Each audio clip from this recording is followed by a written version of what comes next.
Hi everyone, నేను మీ Shalini. Welcome back to my channel మధ్యతరగతి ప్రయాణం. ఈరోజు మన రెసిపీలో ఎగ్తో గుంట పొంగడాలు. మరి దీన్ని ఎలా తయారు చేయాలో లేట్ చేయకుండా చూసేద్దాం పదండి.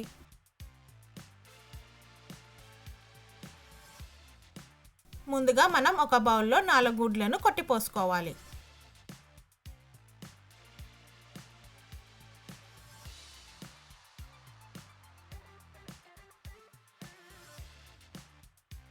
ఇప్పుడు గుడ్లని ఒక 5 నిమిషాలు బీట్ చేసుకున్నాక ఇందులో ఒకటి కట్ చేసుకున్న ఉల్లిపాయ ముక్కలను వేసుకోవాలి. ఉల్లిపాయ ముక్కలతో పాటు కొద్దిగా కొత్తిమీర, చిన్నగా కట్ చేసుకున్న పచ్చిమిర్చిని కూడా వేసుకోవాలి.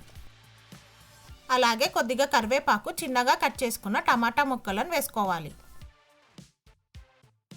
ఇప్పుడు మీ రుచికి సరిపడిన ఉప్పు వేసుకొని 1/2 స్పూన్ పసుపు వేసుకోవాలి. చివరిగా 1/2 స్పూన్ కారం, 1/2 స్పూన్ గరం మసాలా వేసుకొని మొత్తం అంతా కలిసేలా బీట్ చేసుకోవాలి.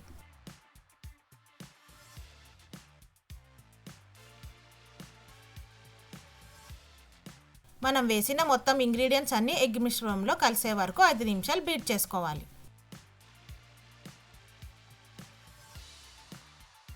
ఇప్పుడు మనం స్టవ్ వెలిగించి గుంట పొంగడాలు వేసుకున్న ప్లేట్ పెట్టుకోవాలి. అందులో ఒక చుక్క ఆయిల్ వేసుకోవాలి.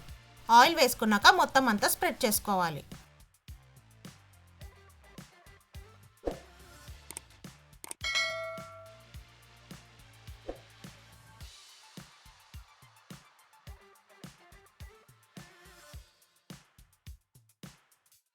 గుంట పొంగడాల ప్లేట్ కాస్త వేడెక్కాక మనం ముందుగా రెడీ చేసి పెట్టుకున్న ఎగ్ మిశ్రమాన్ని ఇప్పుడు ఇందులో వేసుకోవాలి.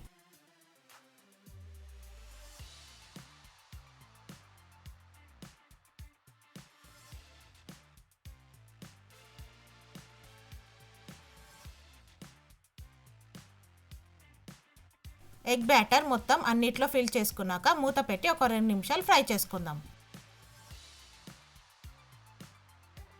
2 నిమిషాలు ఫ్రై అయిన ఎగ్ గుంట పొంగడాలని ఇప్పుడు మనం టర్న్ చేసుకుందాం.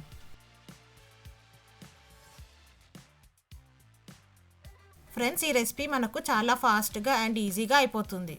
ఈ ఎగ్ గుంట పొంగడాలను మనం మార్నింగ్ బ్రేక్ఫాస్ట్లో కానీ ఈవినింగ్ స్నాక్స్లో కానీ ఫాస్ట్గా చేసి ఇచ్చేయచ్చు. ఇలా అన్నీ టర్న్ చేసుకొని 2 నిమిషాలు ఫ్రై చేసుకున్నాక మన యమ్మీ అండ్ టేస్టీ ఎగ్ గుంట పొంగడాలు రెడీ అయిపోతాయి. మరి ఇంకెందుకు ఆలస్యం ఫ్రెండ్స్, ఈ ఎగ్ గుంట పొంగడాలను మీరు కూడా మీ పిల్లలకు చేసి పెట్టి మీకు ఎలా వచ్చిందో నా కామెంట్ సెక్షన్లో మెన్షన్ చేయండి.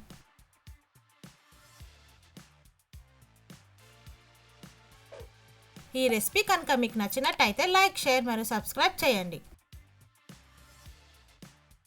ఓకే ఫ్రెండ్స్, మరి రేపు ఒక మంచి రెసిపీతో మళ్ళీ కలుద్దాం. Stay safe and please don't forget to wear a mask. Thank you for watching. Bye bye.